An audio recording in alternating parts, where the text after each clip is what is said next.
Here's an introduction to Robot C as well as the activity 3.1.2 outputs, basic outputs for VEX Robot C programming. For my class this year, I have in Angel under the Lessons tab. This very well may have changed in future years, so wherever I tell you to navigate to. We have the Unit 3, 3.1 motion control, and right here I have 3.1.2 basic outputs programming activity. I'm going to right click on that, open a new tab so I have it open. I think I already did here.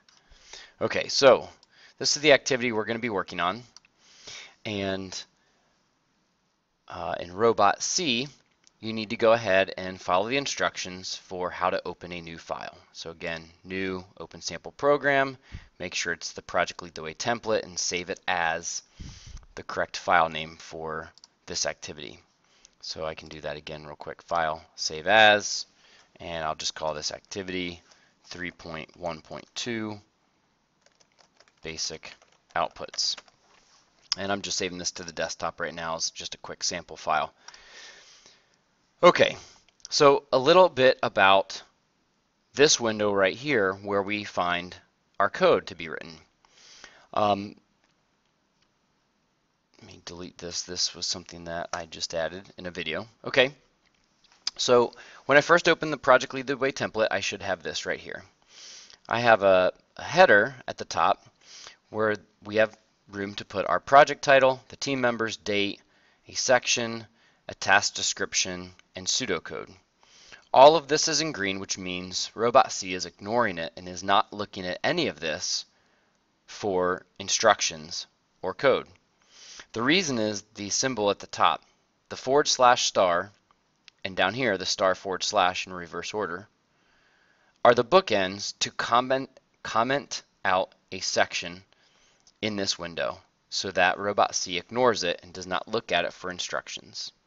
Another way to comment out text is to use the double / like this right here. That will only comment out the remainder of the line you are on. So this is on line 17. Anything on line 18 will be red as it's not following the double /.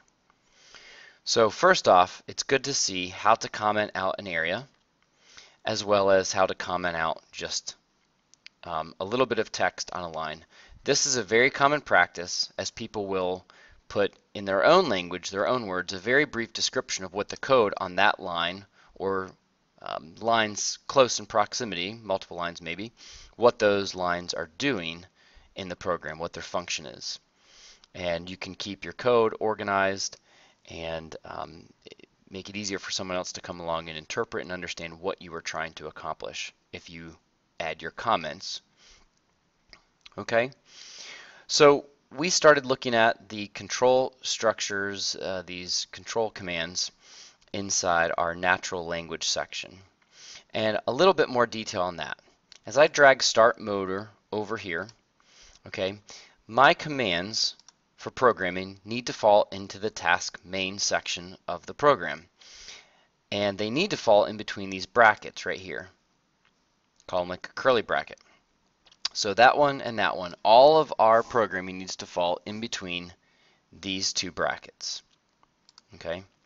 I often will leave a little bit of space after the first one and a little bit of space after that one just to make sure they're very easily identifiable where they are and they don't get lost in the shuffle. So you can always click enter, add a few more lines, and I would keep all my coding in that space. Okay. So when you have a command that you would like to enter, like start motor, or perhaps a wait command, and I drag it in, automatically you have in parentheses a little description of what parameters you need to add. So with wait, I need to provide the time, and that time is in seconds. If I want to wait 2 seconds, I will put a 2. With start motor, it needs the motor port and the speed. Full speed is 127 or -127, depending on the direction that you would like the motor to rotate. Stopped is 0. The motor port can be assigned either by naming the port itself, port 1, port 2, etc., off the Cortex, or by what you named it. You should have set up motor and sensors, which I haven't for this video, but let's go in and let's say that our left motor is plugged into port 2, and that motor is a VEX 393 motor for our class. Apply, and OK. When you come in here and your motors and sensors set up, and let's go ahead and add a digital down at the very bottom in digital port 12, I will type in green for a green LED, a VEX LED, and hit apply. OK, when I come in here and I do that, Robot C will reconcile that port 2 and left motor port are the same port.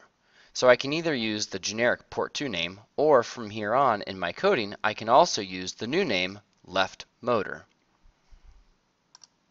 Pragmastatins have been automatically added after doing my motor and sensor setup to the top, which will reconcile those two. So for start motor, like I said, I can say that this motor that I want to start is in port 2, or I could type left motor. Either one will work. As you notice, sometimes you will begin to see options as you type. As I was typing port 2, I hadn't even finished the word port, and it's already predicting some options that I would want. You can just choose those with your mouse right here by double-clicking. Okay?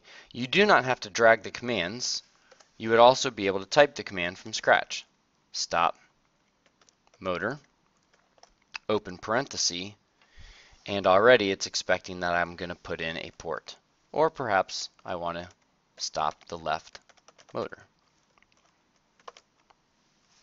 For the stop motor function, all I need to tell Robot C is which motor port it's in. There's no speed needed as it's going to be put to 0. Each command ends with a semicolon. As you go through this 3.1.2 activity, you'll see instructions to start and open a new file for different parts of the activity. And to keep this easier, I'm not going to have you do that. So do not continue to create new files. Instead is what I've done here. This is the activity completed by me. And if I scroll to the bottom, you can see this was the last part. Part 4, it was an extension, and there's my program. It's the only thing in blue and red and black. Everything else is in green. I went through and did the activity part by part. We're adding the extensions, and after completing it, instead of starting a new file and having 4 files to save, I just used my / * to comment out the previous section. So that way I could go back and look at what I had just done. It's not necessarily a practice to keep doing this as we proceed, but for right now in learning this activity, I think it's fine. So you'll have all your parts. Notice I commented out to the right to title and label each section so I could see these are my bookends, commenting out this group. I've left space in between, and I can show that that is part 4 of this activity. And then this is part 4 extension. So that's what I would do in here so that you have one file. If we would like to go back and revisit a certain section to retest or look at it, we can simply add these marks to all but one section that we would like to run the code for. Once you have updated or made any changes, you need to recompile and download onto your Cortex so that it's got the right commands, right code to be looking at and executing. All right. Lastly, for this activity, we're going to use our engineer's notebook. Title your page Activity 3.1.2. Note your motors and sensors setup. Okay, just very briefly, like, what ports did you use? Port 2, port 3, port 10, and what did you name it? Left motor,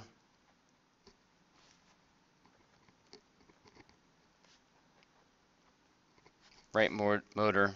So perhaps this is motors. This might be servo motor. Okay, I'm just making up what ports real quick. You'll do this accurately. Any digital or analog you can note as well.